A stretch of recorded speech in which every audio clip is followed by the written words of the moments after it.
quiero que vayan conmigo a Juan capítulo 11. Vamos a continuar con la misma línea que hemos venido estudiando. Hemos estado estudiando todo el libro de Juan. Entonces, hemos visto en los capítulos anteriores cómo Jesús mostraba su amor y hacía milagros, pero aún así la gente lo rechazaba, aún así era odiado, era perseguido, pero él aún así mostraba sus milagros. Y se declara a sí mismo como el gran yo soy. Vemos en el libro de Juan las 7 afirmaciones de que Él es Dios. Tenemos el yo soy del pan de vida, yo soy la luz del mundo, yo soy la puerta de las ovejas, yo soy el buen pastor, que eso fue lo que vimos el domingo pasado, yo soy el camino, la verdad y la vida, yo soy la vid verdadera, y hoy vamos a ver el otro yo soy la resurrección y la vida. Entonces quiero que oren conmigo y luego vamos a leer esta historia. Padre, te doy gracias por este día. Gracias por lo que has hecho y por lo que harás. Te pido en el nombre de Jesús que tu Espíritu Santo toque nuestro corazón y nos muestre tu verdad, nos muestre quién es Jesús y lo que Él quiere que nosotros hagamos. Ayúdanos a conocerte aún más en profundidad, a obedecerte y a dar pasos de transformación, Señor, pasos de obediencia en nuestra vida.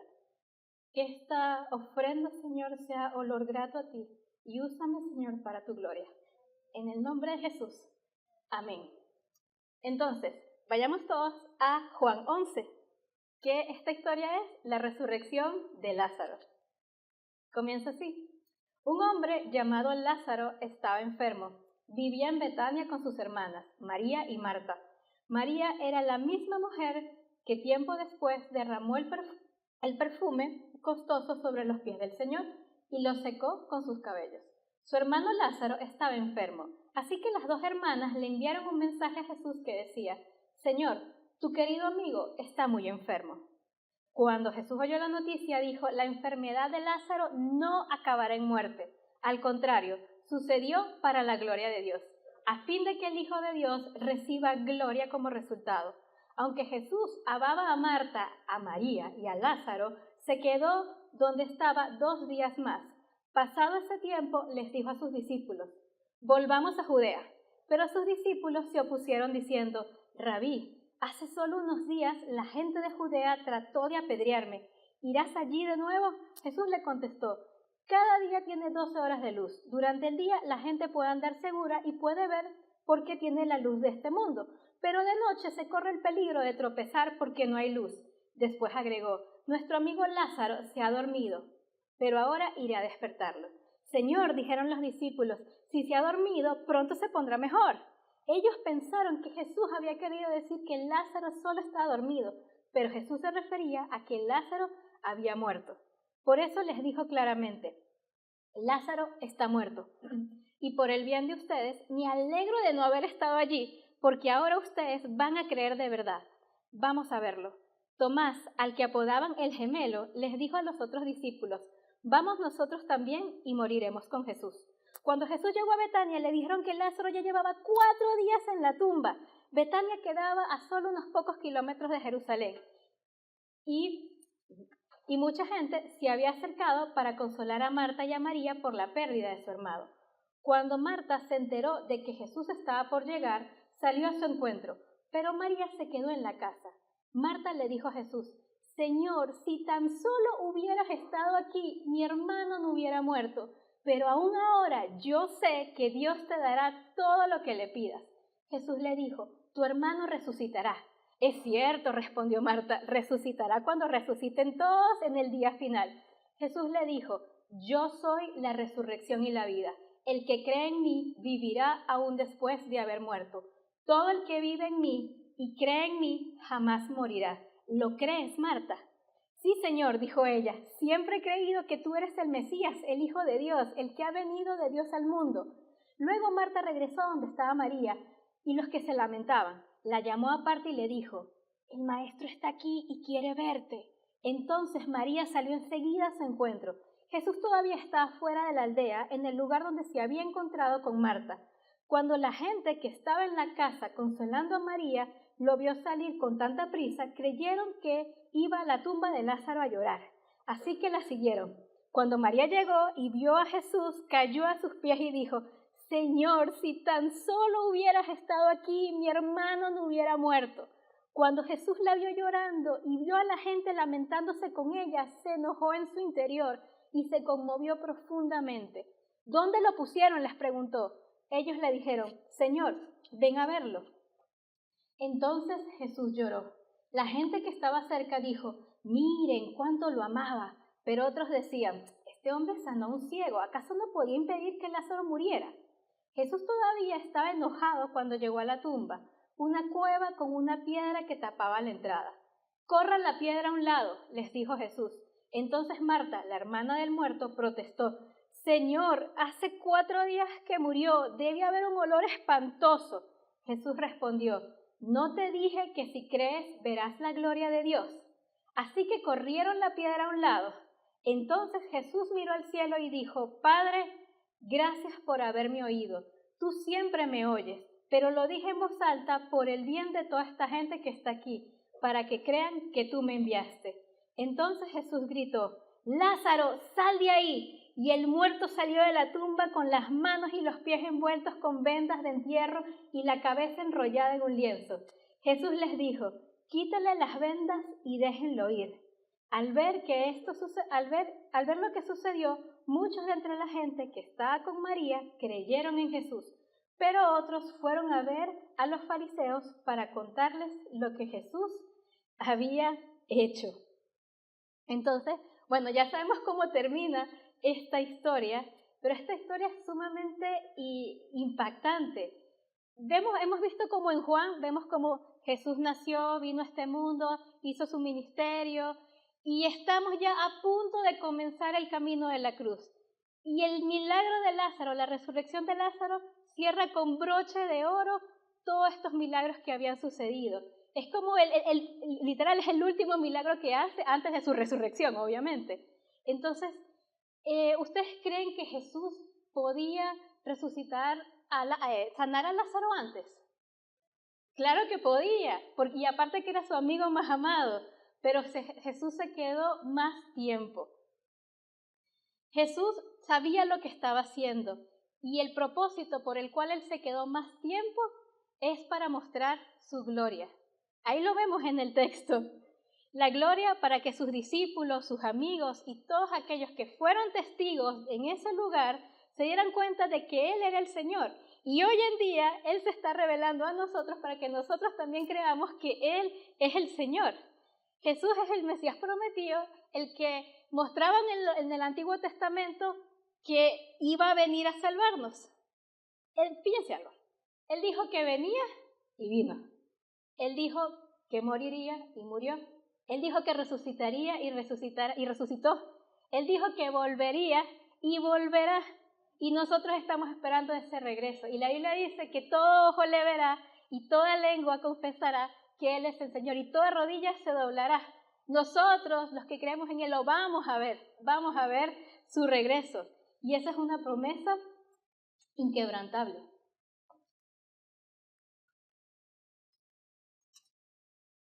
Durante toda esta historia vemos a Jesús como el Hijo de Dios, pero también lo vemos como una persona, con sentimientos, con emociones, una persona que también le duele la aflicción de las personas, una persona cercana que amaba a sus amigos. En este capítulo podemos ver una verdad inquebrantable, y es que Jesús tiene el poder sobre la vida y la muerte. Y cuando confiamos en Él, somos transformados y toda nuestra existencia tiene propósito y es para su gloria. Lo voy a repetir nuevamente. Jesús tiene el poder sobre la vida y la muerte. Y cuando confiamos en Él, somos transformados y toda nuestra existencia tiene propósito y es para su gloria. En toda esta historia también vemos que Jesús, como acabo de decir, tiene el poder sobre la vida y la muerte. Jesús ha estado desde el principio, lo vimos en Juan 1. En el principio era Dios y el Verbo estaba con Dios. Y por medio de Él fueron creadas todas las cosas. Y esa persona, y Dios se hizo hombre y empezó a vivir en medio de nosotros. y está lleno de un amor inagotable, está lleno de fidelidad para con cada uno de nosotros. Y hemos sido testigos al ver esa gloria de Cristo. Él fue quien nos creó dentro del vientre de nuestra madre y Él sabe el momento en que nosotros vamos a partir, porque la muerte es algo inevitable. Todos en algún momento vamos a tener que pasar por esto, pero en sus manos están nuestros tiempos y en medio de ese tiempo Él tiene poder para actuar con misericordia, amor y compasión. La fe en Jesús transforma nuestra vida. Él dice: yo soy la resurrección y la vida. El que cree en mí vivirá aún después de haber muerto. Todo el que vive en mí y cree en mí jamás morirá. ¿Lo crees, iglesia? Vivimos en un mundo caído, lleno de malas noticias y destrucción, y vemos que todo cada vez es peor. Somos personas que nos vamos deteriorando en un mundo que se está deteriorando cada vez más. Y es que cuando Satanás engañó a Adán y a Eva, entró el pecado y nos separó de Dios. Teníamos antes una relación perfecta, pero ahora a causa del pecado, esto se separó y con ello trajo la muerte y la destrucción. Pero Jesús nos dio una salida. Romanos 3:23 dice que pues todos pecaron, nadie puede alcanzar la meta gloriosa establecida por Dios. Sin embargo, en su gracia, Dios gratuitamente nos hace justos a sus ojos por medio de Cristo Jesús, quien nos liberó del castigo de nuestros pecados. Romanos 3:23-24. También vemos que si confesamos con nuestra boca que Jesús es el Señor y creemos en nuestro corazón que Él lo levantó de entre los muertos, seremos salvos. Porque con la boca se confiesa para salvación. Y debemos estar listos para declarar abiertamente nuestra fe, así como estos hermanos que hemos visto, que son personas reales, están viviendo esas situaciones difíciles, a pesar de tanta persecución, ellos están allí diciendo: Jesús, yo creo en ti, yo confío en ti. Cuando Jesús se declara a sí mismo como la resurrección y la vida, revela una verdad espiritual. La promesa es clara. Él no dice que no vamos a morir. Él no dice eso. Como digo, la muerte es inevitable. Él dice que no moriremos para siempre. Jesús es quien restaura y renueva nuestra vida. Y si ponemos nuestra confianza en Él, verdaderamente viviremos. ¿Por qué digo verdaderamente viviremos? Porque quien no tiene a Cristo en su corazón es como un muerto viviente. ¿Han visto algunas de las películas como de zombies y broma? Bueno, yo siempre me los imagino así como están allá andando, pero están muertos. O sea, los que creemos en Cristo verdaderamente viviremos.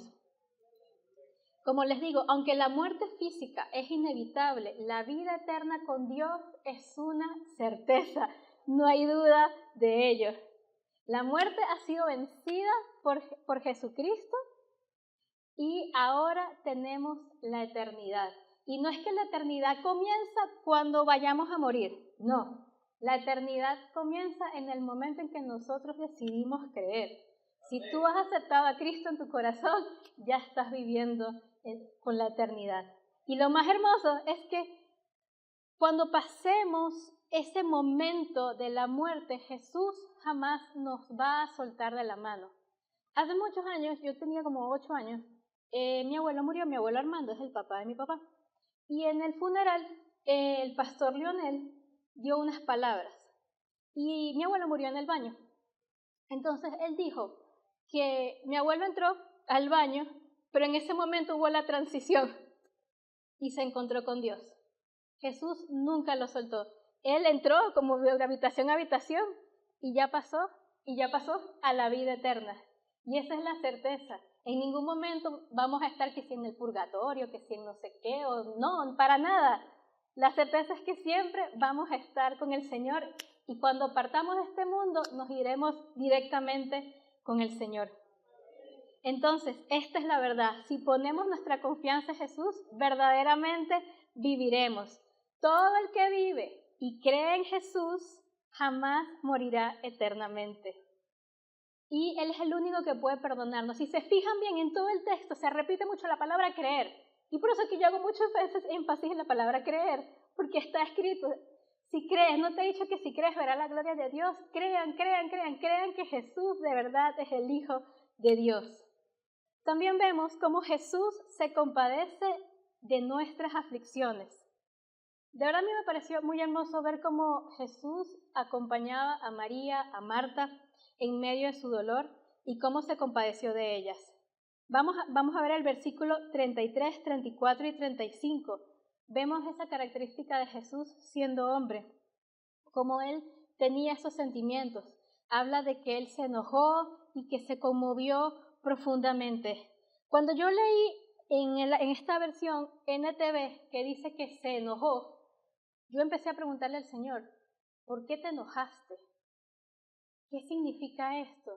Y estuve varios días orando, ¿qué significa que te enojaste? ¿Por qué te enojaste? ¿Qué está pasando ahí?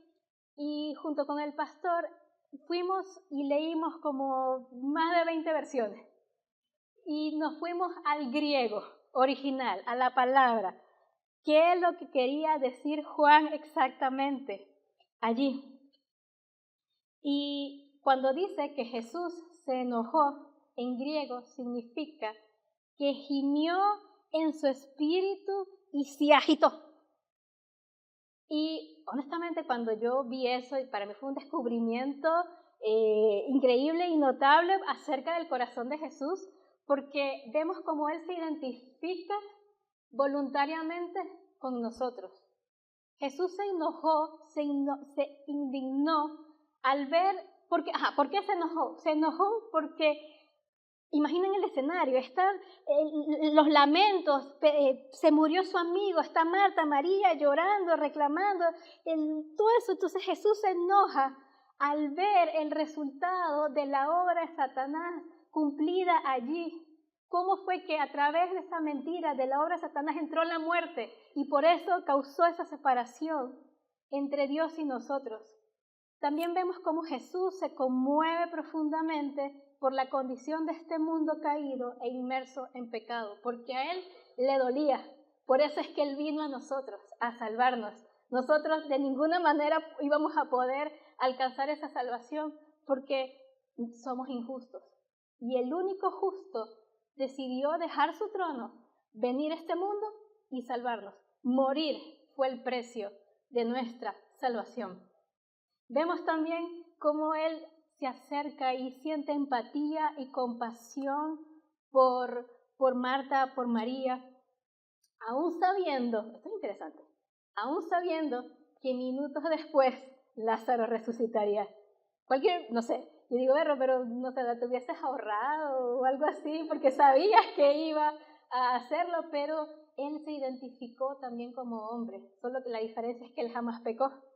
Entonces, que esté eso relatado allí muestra esa característica y ese corazón de Jesús, que Él está atento y se compadece de nuestro dolor.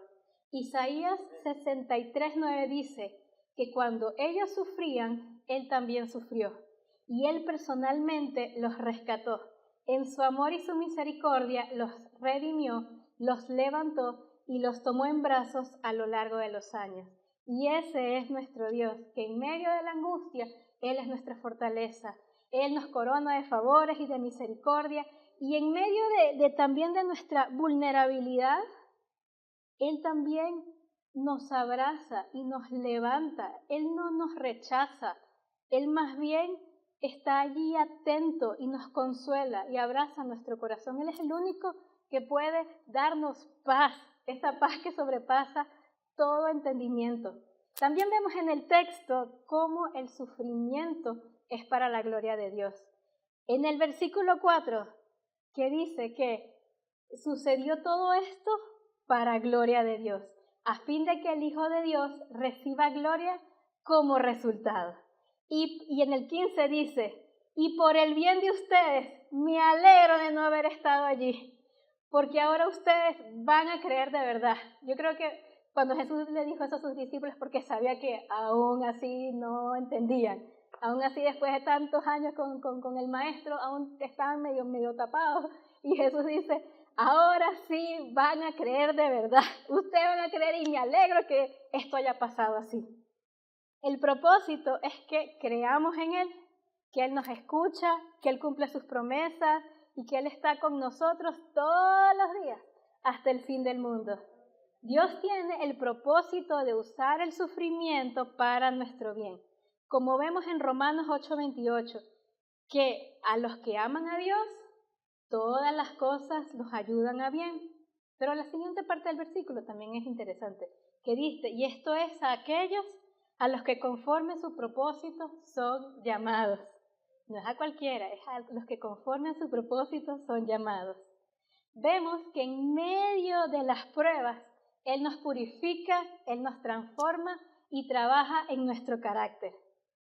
Y sabemos que en este breve periodo de tiempo, porque comparado con la eternidad, 80 años, 90 años, lo que puede durar una persona, esto es un breve periodo de tiempo, sabemos que vamos a pasar por muchas pruebas, infinidades de pruebas, pero estas pruebas el Señor nos las permite para que nuestra fe sea auténtica, para que podamos tener una fe inquebrantable y esta fe va a ser probada.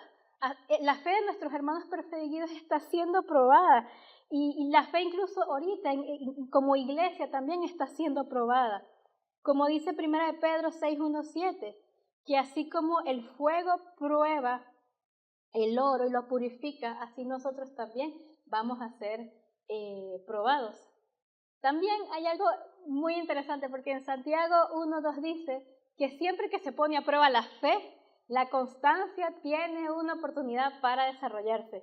Con las pruebas el Señor también quiere que nosotros perseveramos en Él, que no nos rindamos, que aunque digamos, no tengo ganas de orar. O sea, a mí me ha pasado. A veces no tengo ganas de orar, no tengo ganas de nada, pero aún así yo digo, Señor, no tengo, por favor, habla a mi corazón porque sé que te necesito.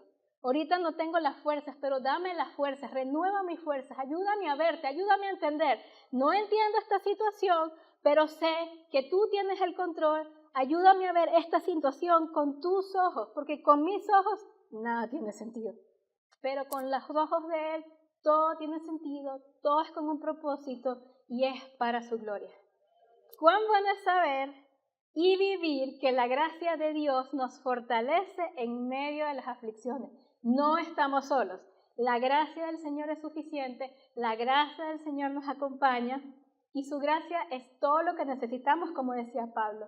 Su poder actúa mejor en nuestra debilidad, en flaqueza, en donde decimos, Señor, no puedo. Su poder actúa mejor en nuestra debilidad. Y Él es fiel y no permitirá que pasemos por cosas que no podamos soportar. Y junto con la prueba, provee la salida. Yo cuando estoy en prueba, yo inmediatamente le digo, ok, Señor, muéstrame la salida, ayúdame a permanecer en ti en medio de esto y ayúdame a confiar en ti en medio de esta situación. Entonces, todo cuanto nos sucede en esta vida es con un propósito y es para gloria de Dios. Sus propósitos son de Él y para Él y por Él. Y Él quiere que nosotros nos demos cuenta en dónde está nuestra fe. En Deuteronomio vemos que dice que Él los hizo pasar por el desierto para saber lo que había en su corazón. Él sabía lo que estaba en nuestro corazón, pero Él quería que saliera, que se viera y que nosotros nos diéramos cuenta en dónde está nuestra fe, si está realmente en Dios o realmente está en nuestras manos, en nuestras fuerzas. Debemos entender también que Jesús tiene el control y no hay nada imposible para Dios. El tiempo no es limitante para Dios, no es barrera, Él está fuera del tiempo. Él no se rige bajo nuestros horarios, unos podemos estar apurados, ya quiero esto, Él no se rige en nuestros tiempos, Él está fuera del tiempo. Y Él posee el poder de dar la vida, de dar la resurrección y Él da vida a quien quiere, cuando quiere, como Él quiere. Vemos en la historia que Jesús aparentemente llegó tarde. 4 días tarde. También vemos en los capítulos anteriores que Jesús había resucitado a otras personas, pero lo hizo rápido. En este caso, tardó 4 días. Ya el cuerpo estaba en descomposición. De verdad que el milagro ante nuestros ojos era imposible. Pero Él siempre está en control. Él nunca lo perdió. Por eso Él dijo a sus discípulos, me alegro que esto sea así, porque ahora sí, de verdad, van a creer en mí. Debemos tener cuidado. Yo a veces lo he dicho, y ay, Señor, perdóname. Cuando decimos, Señor, toma el control. No, ya va, ¿en qué momento el Señor se descontroló? Y yo a veces lo digo y después fue como, no, perdón, Señor, no. Sí, exacto. Yo soy la que me descontrolo, yo soy la que entro en ansiedad, en crisis y veo tal cosa y me desanimo, pero el Señor jamás se descontrola. Él siempre tiene el control de absolutamente todo y Él cuida de nosotros. Entonces, es tiempo de confiar en el Señor, de detenernos y de saber que realmente Él es Dios. También de que Él no necesita una ayudadita de nosotros. Él es Dios todopoderoso, el que resucitó a Lázaro. Pero ¿cuántas veces a veces nosotros hemos echado una ayudadita? Creyendo de que no está pasando nada. Bueno, yo voy a hacer algo, Señor. Y no, el Señor quiere que verdaderamente confiemos en Él. Y aún en medio del silencio, cuando creemos que no está pasando nada, realmente está pasando algo, porque el Señor siempre está obrando. En medio del silencio, Él siempre también obra. Entonces, como dijo Jesús a Marta, ¿no te he dicho que si crees verás la gloria de Dios? Y ya para terminar un poco esta historia y ahora ir a lo práctico, de cómo podemos aplicar este texto a nuestra vida. Y es que, número 1, debemos aprender a descansar en su voluntad, confiar en Él y conocer que Él es Dios. Como dice, estar quietos y conocer que yo soy Dios y que yo seré exaltado. Recuerden que, debemos recordar siempre que Él obra a nuestro favor, que Él nos defiende, que Él nos ayuda, que Él nos levanta, que Él es el Todopoderoso, que si levantó a Lázaro, ¿cuánto más puede hacer hoy en día por nosotros? Y no estamos para torcerle la mano, para obligar a Dios a algo, no, sino que estamos para darle gloria y hacer su voluntad y confiar que su voluntad es buena, agradable y perfecta, aunque nosotros no entendamos. Aunque para nosotros las cosas no tengan el sentido. Jesús también dice, lo que yo hago tú no lo entiendes ahora, pero lo comprenderás después. ¿Y cuántas veces, si miramos hacia atrás, vemos que, Señor, no entiendo esto, pero ahora vemos, ya sé por qué el Señor permitió esto. Y así sucede con todo. Lo que a veces no entendemos ahora, el Señor pues nos va a dar ese entendimiento después.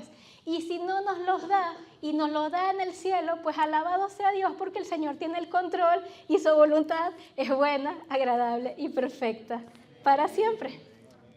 Número 2, necesitamos evaluar nuestra vida y ver si nuestra fe está cimentada en Cristo o en nuestras fuerzas.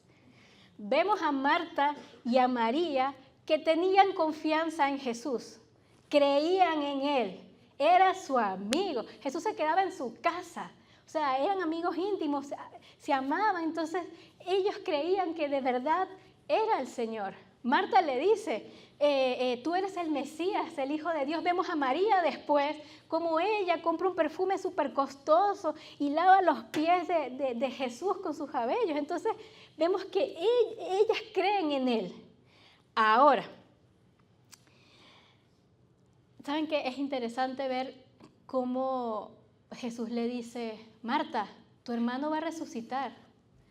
Y Marta le dice, sí, maestro, yo sé que va a resucitar allá en el día postrero. Y saben que investigando un poco sobre la cultura del texto y el contexto cultural y todo eso, porque uno tiene que empaparse de todo, estoy investigando y dice que los hebreos tenían esa creencia de que en el día postrero, por allá, iban a resucitar. Y esa era una enseñanza que daban los fariseos. Los saduceos estaban en contra de eso, pero los fariseos lo decían. Y Marta creía eso.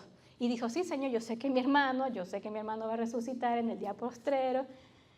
Marta, yo soy la resurrección y la vida. El que cree en mí, aunque esté muerto, vivirá. ¿Lo crees? Sí, Señor, yo creo que tú eres el Mesías. Pero luego al final, cuando Jesús le dice, quiten la piedra, ¿qué dice Marta? No, Señor, pero es que ya tiene 4 días después de muerto, huele feo. No. ¿Y qué le dice Jesús? ¿No te he dicho que si crees verás la gloria de Dios? Marta no creía completamente. Creía, sí, pero esto es demasiado imposible. Ya mi hermano tiene 4 días de muerto, esto ya es imposible. Pero yo creo que tú eres el Hijo de Dios, pero... ¿Y cuántas veces nosotros hemos actuado así? Yo creo, pero no tengo dinero. O cuando abrimos la nevera o falta algo. Yo creo en ti, Señor, aquí los domingos. Yo creo en ti. Y esto créeme que ha penetrado en mi corazón porque yo también he dicho eso. Sí, Señor, yo creo, pero cuando estamos en la chiquitica, ¿realmente creemos? ¿Realmente estamos confiando en Dios plenamente o estamos confiando en nuestras propias fuerzas? Por eso es que debemos evaluar nuestra vida y ver si nuestra fe está cimentada en Cristo y no en nuestras fuerzas. Y para eso debemos examinarnos. No decir, sí, Señor, yo creo, pero... Valesca siempre me dice que el pero es una palabra que anula todo lo anterior. Cuando hacemos los guiones me dice, cuidado con los peros porque el pero anula lo anterior. Entonces, cuidado con los peros porque realmente estamos creyendo en el Señor. No hay pero. Es sí, Señor, yo te creo y tener esa fe inquebrantable. También, como número 3, así como Jesús mostró compasión y amor por nosotros, por sus amigos, nosotros debemos también acompañar a los que sufren.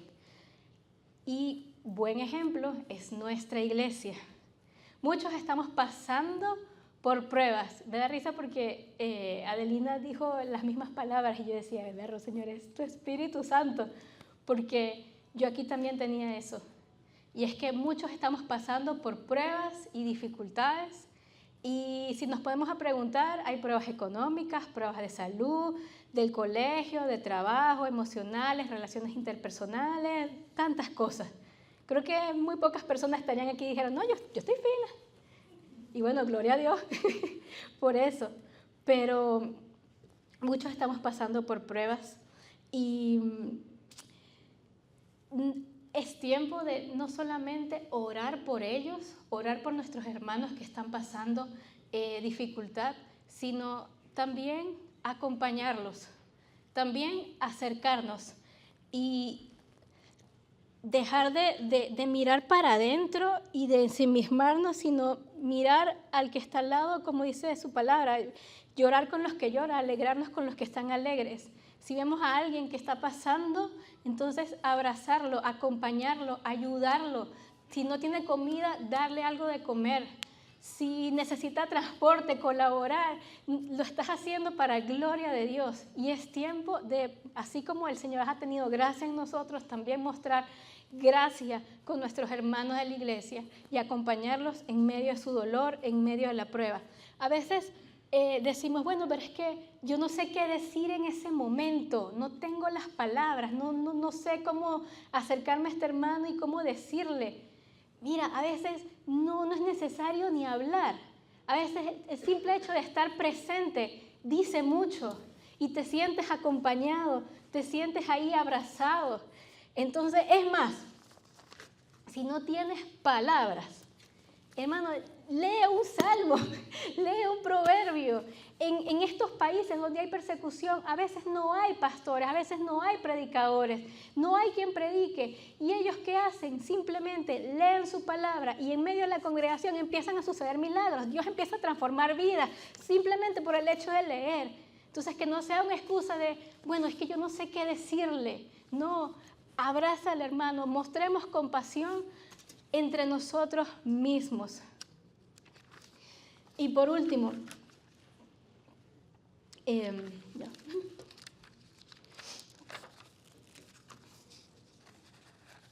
Adoremos a Dios en medio de la prueba del sufrimiento.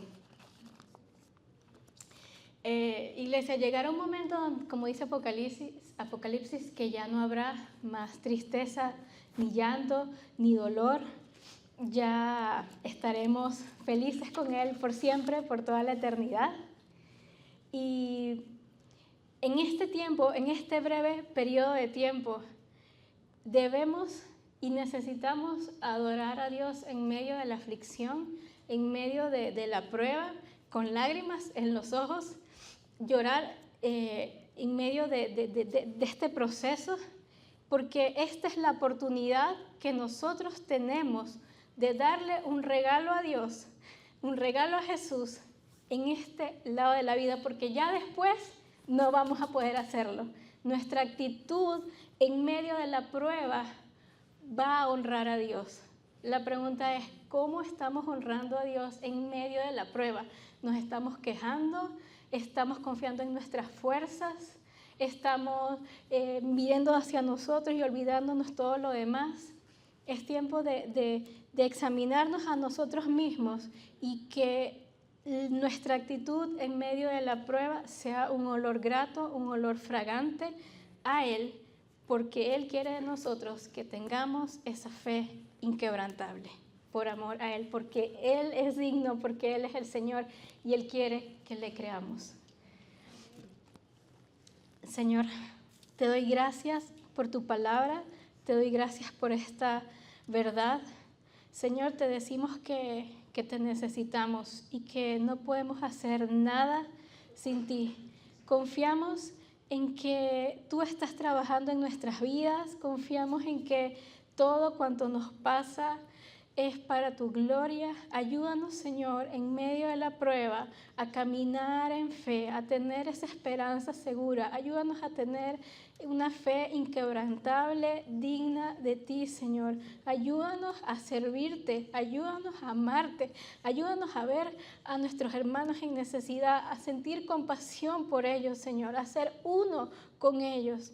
Ayúdanos, Señor, te pedimos perdón porque a veces actuamos bajo nuestras propias fuerzas, nos ensimismamos y olvidamos el dolor ajeno. Ayúdanos, Señor, y sánanos porque te necesitamos y tú eres digno, Señor, y tú eres el Hijo de Dios. Ayúdanos a creer, verdaderamente a creer, sin peros, sin nada. Ayúdanos a caminar en fe con la ayuda de tu Espíritu Santo en este periodo de vida, los años que vivamos, Señor, que sean de olor grato a ti, que nuestra ofrenda sea grata a ti. En el nombre de Jesús, amén.